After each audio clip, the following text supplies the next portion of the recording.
Syederalun, tim sepak bola PON Aceh berlatih di lapangan Batalion 751 Raider Sentani, Papua.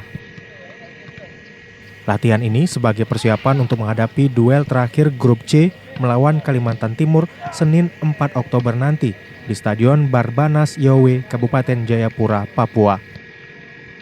Latihan pada hari ini, Sabtu 2 Oktober, difokuskan pada kerjasama tim dan mengasah ketajaman pemain untuk mencetak gol. Saat ini, tim PON Aceh bercokol sebagai juru kunci Grup C tanpa nilai.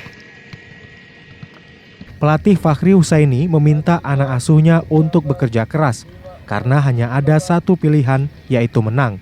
Karena Sulawesi Utara dan Kalimantan Timur sudah mengkoleksi masing-masing 3 poin. Khusus Sulawesi Utara, mereka sudah menuntaskan 2 partai.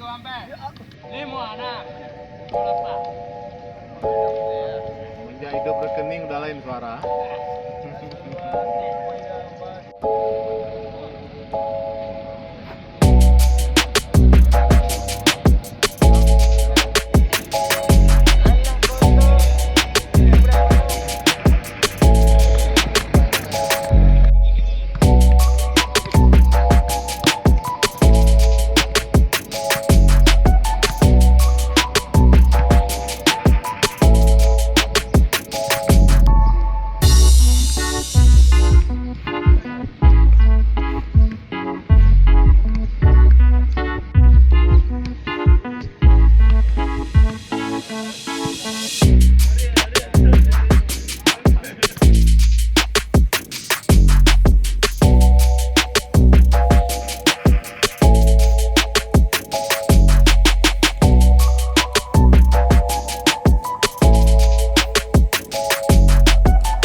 Dari Jayapura, Imran Taib, Serambi On TV.